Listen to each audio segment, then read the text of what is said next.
Joe Capozzello here at the African American Travel Conference in Windsor, Ontario, Canada.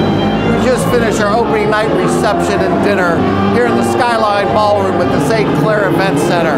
Just a great evening hosted by Caesars Windsor, Tourism Windsor, Essex Pelee Island, Chan of Kent, and Canadian Club. Started off with some great music and a reception where a lot of networking was going on with our delegates, getting to build that relationship. And then just had a tremendous dinner where we all sat down, over 300 delegates, great entertainment, learning about the Underground Railroad, African American history, some interesting game show, Jeopardy with Gordon Orr.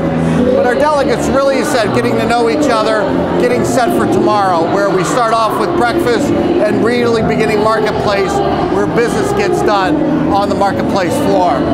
So if you experience it tonight, it was a great evening. If not, hopefully we'll be able to share with you what happens tomorrow here at the African American Travel Conference in Windsor, Ontario, Canada.